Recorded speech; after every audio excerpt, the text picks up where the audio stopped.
कक्षा 12 फिजिक्स के अंतर्गत आज हम देखेंगे व्हीटस्टोन सेतु जो 2024 में 2025 में 4 नंबर में पूछा गया था। सब देखेंगे हम व्हीटस्टोन सेतु। व्हीटस्टोन सेतु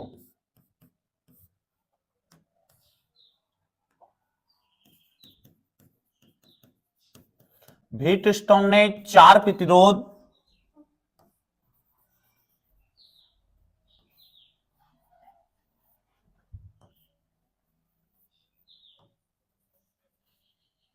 व्हीटस्टोन ने 4 प्रतिरोध को एक विशेष अवस्था के अंतर्गत जोड़ा और एक सेतु का निर्माण किया। व्हीटस्टोन ने 4 प्रतिरोधों को एक विशेष अवस्था के अंतर्गत जोड़कर एक सेतु का निर्माण किया जिसे व्हीटस्टोन सेतु कहते हैं। जिस सेल है, जिस सेल की कुंजी है, पूरे परपथ में आई धारा प्रवाहित हो रही है। जो 4 प्रतिरोध हैं P Q R S, A B C D, एक समांतर चतुर्भुज है। संपूर्ण परपथ में आई धारा प्रवाहित हो रही है।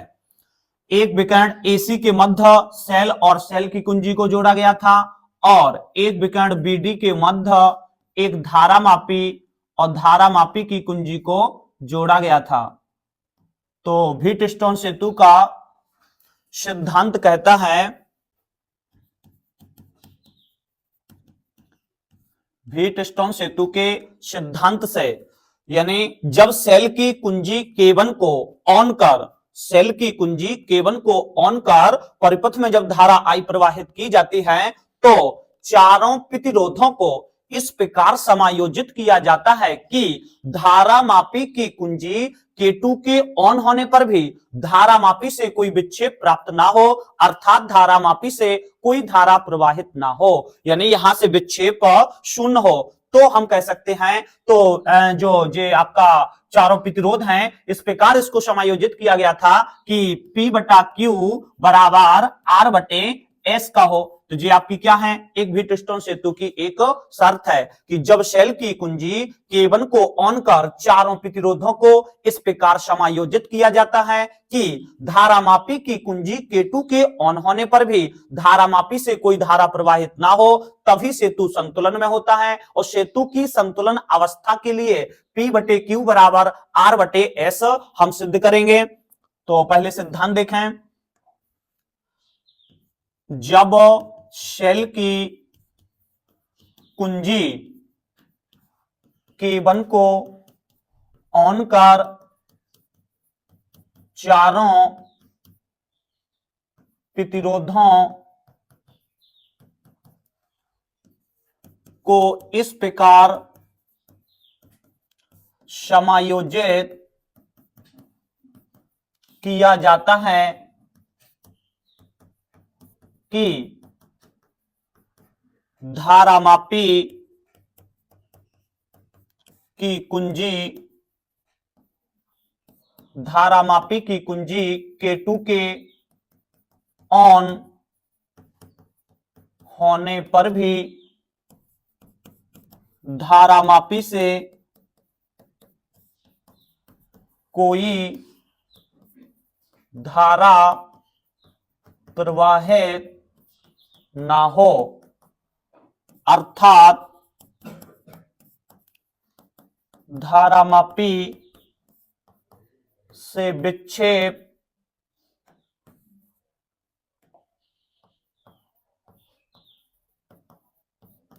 शून्य हो,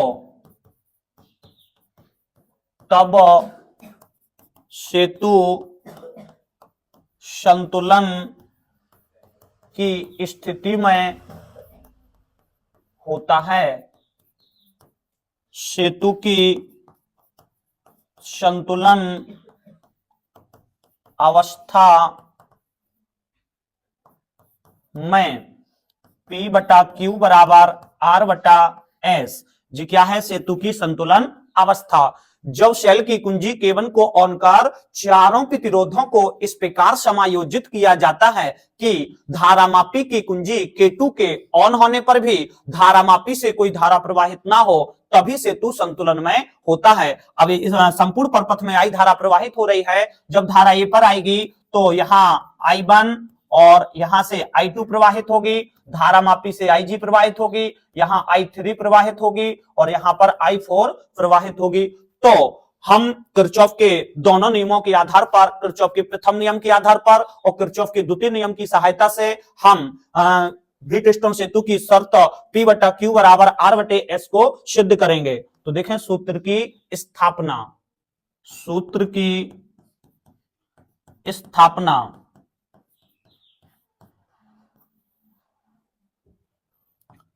चित्र में विद्युत धारा का वितरण दिखाया गया है। चित्र में विद्युत धारा का वितरण दिखाया गया है। तो किरचॉफ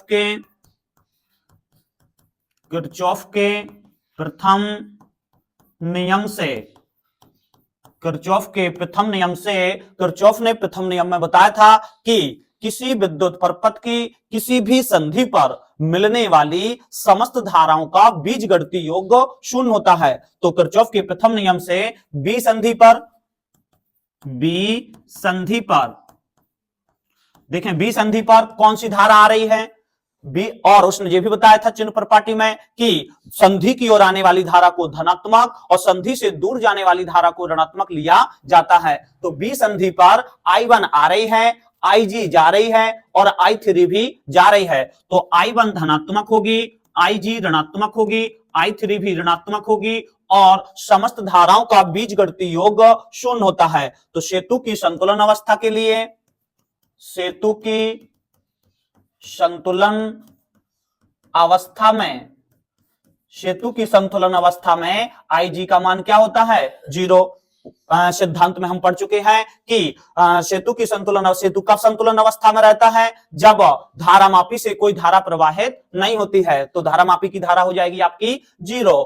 तो I1 का I1, IG की जगह आप 0 रखेंगे, I3 का I3 बराबर 0, तो I1 बराबर हो जाएगा I3। समीकरण नंबर 1। अब हम देखेंगे डी संधि पर। तो डी संधि पर कौन सी धारा आ रही है? I2 आ रही है, IG आ रही है, I4 जा रही है। तो I2 आपकी धनात्मक रहेगी।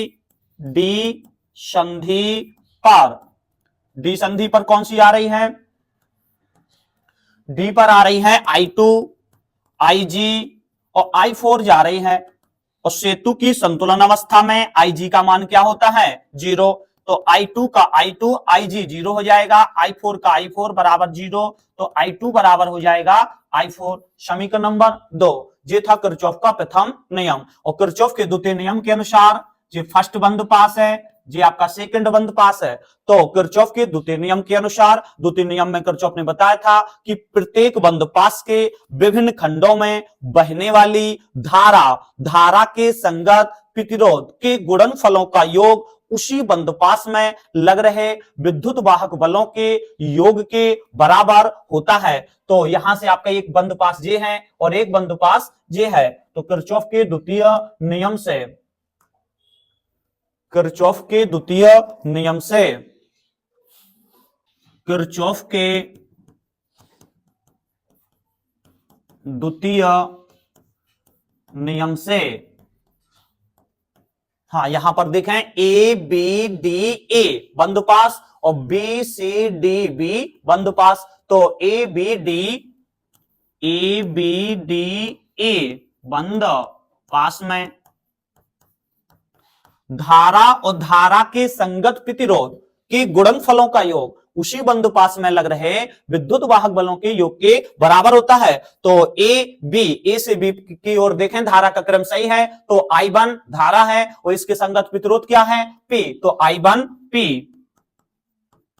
अब B से D की ओर देखें, धारा सही है, एक ही क्रम में है। तो IG और IG के साथ प्रतिरोध है G। और D से A I2 के साथ प्रतिरोध है R।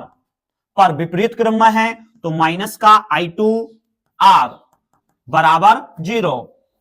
तो सेतु की संतुलन अवस्था में Ig बराबर 0, तो I1P ये 0 हो जाएगा, I2R बराबर 0, तो I1P बराबर I2R। समीकरण नंबर 3। अब इस वाले बंद पास में देखें, बी सी डी बी बंद पास में, बी सी डी बी बंद पास में, बी से सी की ओर धारा I3, उसके संगत प्रतिरोध Q, तो I3Q, और C से D धारा विपरीत है I4S, और D से B धारा विपरीत है IG G बराबर 0। तो सेतु की संतुलन अवस्था में Ig बराबर 0, I3Q का I3Q, I4S का I4S ये 0 हो जाएगा, बराबर 0, I3Q बराबर I4S। समीकरण नंबर 4। अब हम 3 का 4 में भाग देंगे, तो I1P बटे में आ जाएगा I3Q, और I2R बटे में आ जाएगा I4S। अब समीकरण नंबर 1 और 2, I1 समीकरण नंबर 1 से I1 I3 के बराबर है और I2 I4 के बराबर है, तो समीकरण 1 व 2 से, समीकरण 1 व 2 से I3P बटे I3Q बराबर I4R बटे I4S, I4 से I4, I3 से I3 कट जाएगा, तो P बटे Q बराबर R बटे S। यही व्हीटस्टोन सेतु का क्या है, सिद्धांत है। यही व्हीटस्टोन सेतु का सिद्धांत है, जो एमपी बोर्ड के लिए 2026 के लिए बहुत इंपोर्टेंट क्वेश्चन है, और 2024 में 2025 में 4 नंबर में आ भी चुका है, इसलिए सभी लोग इसको अच्छे से कंप्लीट करें। जहां समझ में ना आया हो कमेंट बॉक्स में बताएं, और चैनल को सब्सक्राइब करें और अधिक से अधिक संख्या में शेयर करें।